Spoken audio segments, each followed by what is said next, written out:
राम राम शेतकरी मित्रांनो, पाहूयात छत्रपती शिवाजी महाराज मार्केट यार्ड लासलगाव तसेच हैदराबाद येथील आजचे म्हणजे दिनांक 23 मे 2026चे कांदा बाजार भाव.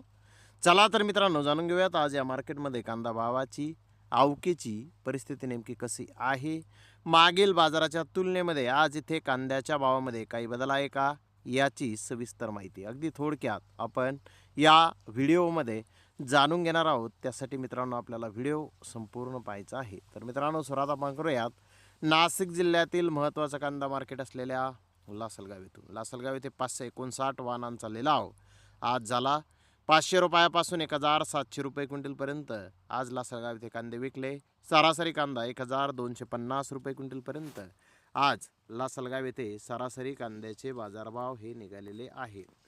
मित्रांनो मागील बाजाराच्या तुलनेमध्ये जर पाहिलं तर लासलगाव येथे कांद्याचे बाजारभाव हे कालच्या बाजाराच्या तुलनेमध्ये आज स्थिर पाहण्यास मिळाले आहे. तर इकडे हैदराबाद येथे 90+ कांदा गाड्यांची आवक आली होती.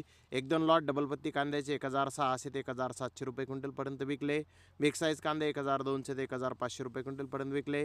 मोकल साईज कांदा 1100 ते 1400 रुपये क्विंटलपर्यंत विकला. मीडियम कांदा 1000 ते 1100 रुपये क्विंटलपर्यंत विकला. गोल्डटाप 500 ते 900 रुपये क्विंटलपर्यंत विकला. गोल्टी 200 ते 400 रुपये क्विंटलपर्यंत विकली. सिंगल पत्ते ॲव्हरेज कांदे 500 ते 900 रुपये क्विंटलपर्यंत विकले. डॅमेज मिक्स माल 200 ते 700 रुपये क्विंटलपर्यंत आज हैदराबाद येथे विकलेला आहे. मित्रांनो हैदराबाद येथे मागील बाजाराच्या तुलनेमध्ये कांद्याचे बाजारभाव आज थोडेसे कमी झालेले आहेत. तर धन्यवाद मित्रांनो, आपण माझा व्हिडिओ शेवटपर्यंत पाहिल्याबद्दल. व्हिडिओ आवडल्यास लाईक करा, शेअर करा.